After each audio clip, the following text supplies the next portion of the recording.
Using a spinner is one of the best ways to work on creating and seeing correct spin. Start with skinny spinners. So you're going to put your thumb on one side of the spinner and your index finger and middle finger over a seam on the other side. Start by just working on trying to get the spinner to come off of your middle finger and create forward or down spin. Notice when these pitchers do this correctly, after they snap the ball off of their middle finger, their wrist bends and their fingers end up pointing back towards them. That nice, fast movement with their fingers to create spin is what allows the spinner to spin quickly. If you have trouble with the spinner wobbling, really work on making sure that you pull your fingers hard against those seams and allow your wrists to bend and your fingers come back at you. If the spinner's standing up nice and tall or staying skinny, then start to try to spin the spinner up higher.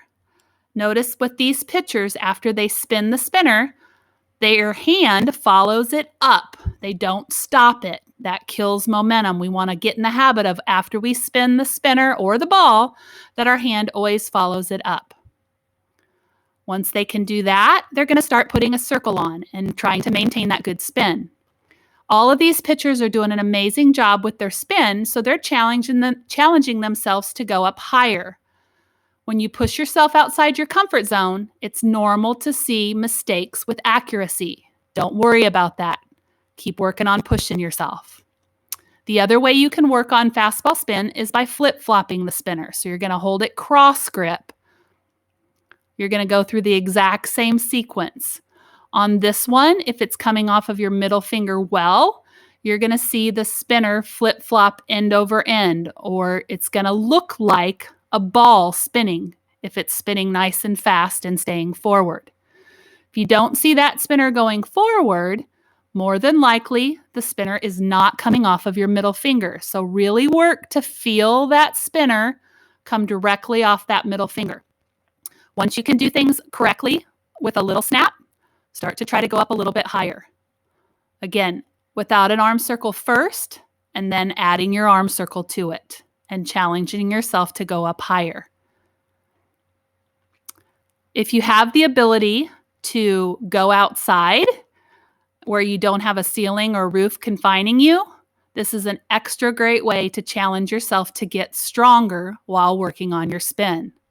You can see this pitcher's using her whole body. She's using her legs, jumping up, and really trying to throw the spinner up as high as possible. Spinner rolls are a fun way to work on fastball spin and follow through.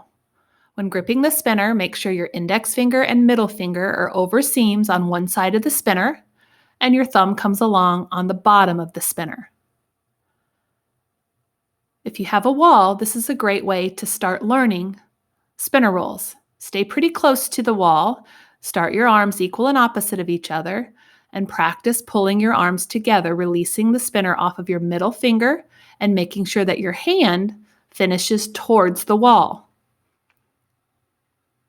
Next, if you have a partner, it's kind of fun to try rolling to each other. Again, make sure that your arms start equal and opposite of each other and relaxed, and that your arms are pulling down together as you spin through your release. It's very important that after you release the spinner, that your hand continues to move up a line towards your target. If you stop your hand, you'll almost always struggle to keep the spinner in a straight position. Once you can do it with half circles, try adding a circle. As you get better and you're able to hold the line with your spinner, you can also add more distance. These pitchers are doing a great job of making sure that their arms move up and down together and that their hand follows through towards their target. Here's an example of a young pitcher doing an outstanding job of making sure that the spinner comes off of her middle finger and that her hand follows the spinner up a line. You can do some fun challenges at home if you don't have a long line like this by putting plates out there in front or pieces of paper and challenging yourself to roll over as many as you can in a row.